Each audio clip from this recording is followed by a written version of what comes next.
Yo nací y vi primeras luces en un pequeño pueblo en el estado de Chihuahua, en el Valle de las Casas Grandes. Mi padre, don Juan Francisco González, agricultor, ganadero, dedicado después a la agroindustria y la financiación. Mi madre, Amanda Spencer, pianista, luego dedicada al hogar. Ingresé al sistema escolar que había en ese entonces y lo sigue habiendo, que es el sistema norteamericano, donde son 12 años continuos, 6 de primaria, 2 de lo que se llama escuela media, middle school, y posteriormente 4 de high school. Y terminé y gradué de la academia en ese año, en 1966. Inicié con unos estudios en la preparatoria 2, porque no se reconocían los créditos norteamericanos, y completando la preparatoria 2 tuve un pase automático a medicina por calificaciones, y los siguientes 6 años estuve estudiando medicina en nuestra facultad. De allí al servicio social que hice en el departamento de patología del mismo, y posteriormente inicié una especialización en patología, de hecho patología experimental con grado de maestría en ciencias. Eso me llevó 5 años aproximadamente antes de presentar mi tesis de grado, y posteriormente tomé el examen de oposición para ser profesor titular de la facultad. Y tuve el gran gusto y el honor, además del placer, de ayudar al médico del pueblo, al doctor Cruz Salas Chacón, en sus visitas a los pacientes, al internamiento en lo que antes se llamaban los sanatorios, ahora hospitales, y poder participar en el seguimiento de los pacientes. Así es que siempre tuve la inquietud por las ciencias médicas. Desde el tercer año de la carrera, empecé a auxiliar al doctor José Pisanti en el laboratorio de fisiología y fui instructor de fisiología.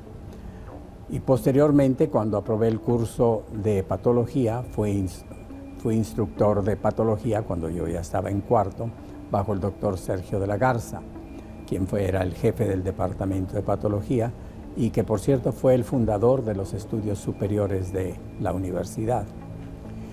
Desde allí entonces empecé a tener mucho contacto con los alumnos en el intercambio docente-estudiante, y posteriormente, cuando terminé la carrera, pues seguí durante los años de mi beca como aprendiz de la patología experimental, seguí dando clases, salvo en los tiempos en que estuve fuera del país, en Houston, en el Hospital M.D. Anderson de Houston, haciendo patología experimental en cuanto a cultivo de tumores, y posteriormente en Escocia, donde tuve oportunidad de estudiar algo de docencia enfocada a la medicina.